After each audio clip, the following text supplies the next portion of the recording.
নিলয় অফিসে যাওয়ার জন্য ঘর থেকে বেরিয়ে আসতে শুরু করে। ঘরের দরজায় দাঁড়িয়ে ছিল মাহি। মাহি ছিল নিলয়ের স্ত্রী। নিলয় এসে মাহিকে জড়িয়ে ধরলো। তারপর বাড়ির কাজের মেয়ে প্রিয়া কাপড় সরিয়ে কোমরের সাইড থেকে একটা লেখা দেখালো। লেখাটি দেখে নিলয় চমকে উঠেছিল। তারপর কাজের মেয়ে প্রিয়া নিলয়কে ইশারা দিয়ে বলল, আমি আপনাকে সত্যি কথাই বলেছি। তারপর নিলয় মাহিকে বলল, আমার জন্য তুমি এক গ্লাস পানি নিয়ে আসো তো, আমার গলাটা শুকিয়ে গেছে। মাহি বলল, কি বলছো তুমি?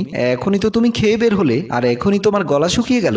নিলয় বলল, এক গ্লাস পানি নিয়ে আসো না। তারপর মাহি কাজের মেয়ে প্রিয়াকে বলল, প্রিয়া তোর ভাইজানের জন্য এক গ্লাস পানি নিয়ে আয়। নিলয় বলল, আমি তোমার হাতে পানি খেতে চাই, তুমি এক গ্লাস পানি নিয়ে আসো। তারপর মাহি পানি আনার জন্য রুম থেকে বেরিয়ে গেল। তারপর নিলয় প্রিয়াকে বলল, এই তুই কি বলছিস? তোর কি মাথা ঠিক আছে?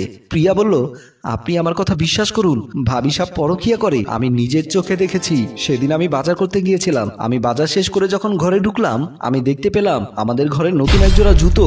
তখন আমি আস্তে আস্তে ভাবির রুমের সামনে গেলাম। আমি দেখতে পেলাম ভাবির ঘরে একটা পরপুরুষ। ভাবি ছোট ছোট ড্রেস পরে আছে। মাহি ছেলেটিকে বলছে, অনেকদিন পরে তোমাকে কাছে পেয়েছি। আমি তোমাকে কত আসতে বলি, তুমি তো আমার কাছে আসতে চাও না। অন্তর বলল, আমি তো তোমার এখানে আসতে চাই, কিন্তু কি করব, এখন তো তোমার বিয়ে হয়েছে, তুমি এখন অন্যজনের স্ত্রী। তোমার স্বামী জানতে পেলে কি হবে বুঝতে পারছো? আমি আমার স্বামীকে নিয়ে ভয় পাই না। আর তাছাড়া আমার বাড়িতে কেউ থাকে না। আমার স্বামী সারাদিন অফিসে থাকে, আমি বাড়িতে একাই থাকি। একটা কাজের মেয়ে আছে, রান্না বান্না শেষ করে বাড়িতে চলে যায়। অন্তর বলল, তাহলে তো এই সুযোগ আমি মিস করব না। যেদিন তোমার স্বামী অফিসে চলে যাবে, সেদিন আমি তোমার কাছে চলে আসব। মাহি বলল, এখন যখন এসেছো, আমাকে একটু আদর করে দাও। অনেকদিন ধরে আমি তোমার আদর পাইনি। কাজের মেয়ে ভাবতে লাগলো, এত ভালো স্বামী পেয়েও ম্যাডাম এমনটা করছে। আসলে ম্যাডামের চরিত্র খারাপ। এই বলে কাজের মেয়ে সেখান থেকে বেরিয়ে গিয়েছিল। আর ঘরের ভেতরে অন্তর আর মাহি রোমান্স করে যাচ্ছিল। স্বামী থাকতে সত্যি নির্লজ্জের মতো পরপুরুষের সাথে সময় কাটিয়ে যাচ্ছিল। প্রিয়ার কাছে সবকিছু শোনার পর নিলয় চুপ করেছিল। মাহি তখন পানি নিয়ে আসলো। পানি এনে নিলয়কে দিয়ে বলল, এই নাও, পানিটা খেয়ে নাও। তারপর নিলয় পানি খেয়ে নিল।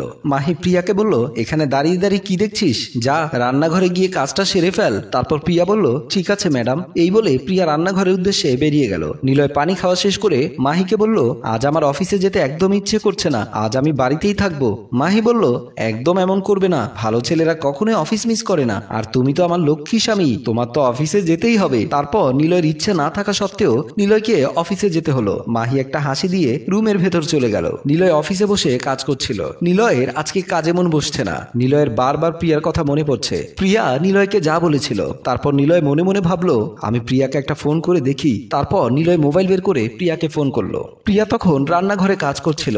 নিলয়ের ফোন পেয়ে প্রিয়া ফোনটা রিসিভ করলো। প্রিয়া বলল, স্যার আমি এখন বেশি কথা বলতে পারবো না, ম্যাডাম দেখে ফেললে সমস্যা আছে। নিলয় বলল, তোর বেশি সময় কথা বলতে হবে না, তুই আর কি দেখেছিস তাই বল। প্রিয়া বলল, আমি সেদিন কাজ করছিলাম, এমন সময় আমি দেখতে পেলাম ড্রয়িং রুমে ম্যাডামের সাথে সেই দিনে সেই লোকটা। তারপর ম্যাডাম বলল, তুমি ড্রয়িং রুমে এসে বসলে কেন, চলো ঘরের ভেতরে চলো। লোকটি বলেছিল, আমার এক কাপ চা খেতে ইচ্ছে করছিল, আমি চা খেয়ে তারপর না হয় ঘরে যাই। তখন মাহি বলল, তুমি দাঁড়াও, আজকে আমার কাজের মেয়ে বাড়িতে আছে, আমি চা আনার ব্যবস্থা করছি। তারপর মাহি প্রিয়াকে ডাক দিল, প্রিয়া, প্রিয়া আমার জন্য এক কাপ চা নিয়ে আয়।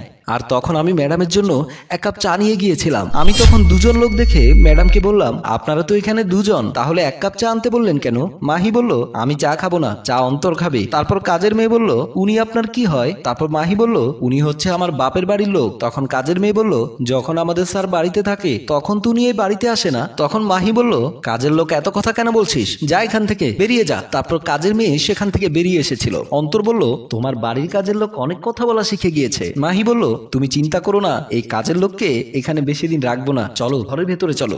এ কথা শোনার পর নিলয় বলল, আজকে তুই তোর ভাবিকে নজরে রাখিস। এমন সময় রান্নাঘরে আসলো মাহি। মাহি এসে প্রিয়াকে জিজ্ঞেস করলো, কার সাথে কথা বলছিস? প্রিয়া বলল, আমার বাড়ি থেকে ফোন করেছে, আমার মা অনেক অসুস্থ, আমাকে যেতে হবে। তখন মাহি বলল, এক কাজ কর, আমার বাড়িতে আমার এক মেহমান আসবে, দুপুরের রান্নাটা শেষ করে দিয়ে তারপর চলে যাস। প্রিয়া বলল, কোন মেহমান আসবে, ছেলে নাকি মেয়ে? মাহি বলল, আমার এক ছেলে বন্ধু আসবে, ওর জন্য ভালো ভালো খাবার রান্না করবি। নিলয় যখন প্রিয়ার সাথে কথা বলছিল, মাহি চলে আসার কারণে প্রিয়া ফোনটা কাটার সময় পায়নি। নিলয় মোবাইলের লাইনে ছিল, তাই নিলয় সব কথা শুনতে কোনো অসুবিধা হয়নি। ফোনের ওপার থেকে নিলয় সব কথা শুনছিল। নিলয় মনে মনে ভাবছে, যাকে বিয়ে করে ভরসা করে সবকিছু দিয়ে দিয়েছি, সে আমার সাথে বেইমানি করলো। তারপর মাহি বলল, তাড়াতাড়ি কাজ শেষ করে ফেল, তারপর তো আবার তোকে চলে যেতে হবে।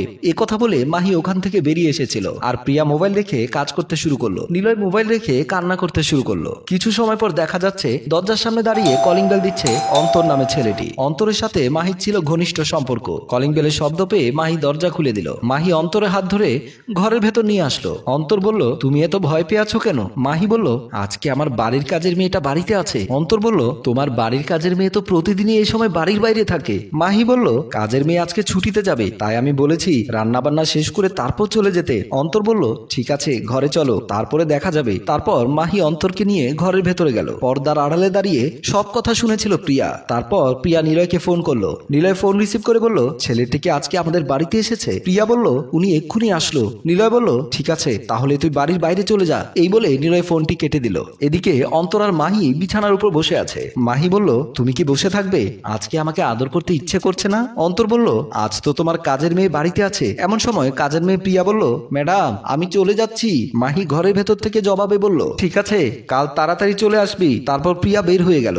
অন্তর বলল, এখন আর ভয় নেই, এবার তোমাকে আদর করতে পারবো। তারপর অন্তর যখন মাহিকে আদর করতে যাবে ঠিক তখনই ঘরের ভেতর ঢুকে পড়ল নিলয়। নিলয়কে দেখে মাহি আর অন্তর ভয় পেয়ে গিয়েছিল। মাহি আর নিলয়ের গলা শুকিয়ে গিয়েছিল। এরা কি করবে কিছুই বুঝতে পারছে না। নিলয় বলল, আমি তাহলে অফিসে গেলে তুমি বাড়িতে এসব করে বেড়াও? আজ যদি আমার বাড়ির কাজের মেয়ে প্রিয়া এসব না বলতো তাহলে আমি এত কিছু জানতেই পারতাম না। মাহি বলল, আমাকে তুমি মাফ করে দাও, আমি তোমাকে ঠকিয়ে অনেক বড় ভুল করে ফেলেছি। নিলয় বলল, তুমি কোনো ভুল করনি, আমি ভুল করেছি। তোমাকে বিশ্বাস করে ভরসা করে আমি সারাদিন অফিসে কাজ করি যাতে করে আমার সংসারটা ভালোভাবে চলে, আর তুমি বাড়িতে পরকীয়া শুরু করে দিয়েছো। তুমি কখনো দেখেছো পরকীয়া কখনো সংসারে শান্তি এনে দিয়েছে? পরকীয়া করে কখনো কেউ ভালো থেকেছে? মাহির কান্না বেড়ে গেল। মাহির সাথে দাঁড়িয়েছিল অন্তর। অন্তর কোনো কথা বলেনি। নিলয় বলল, এখনই তুমি তোমার বয়ফ্রেন্ডকে নিয়ে এখান থেকে বের হয়ে যাও।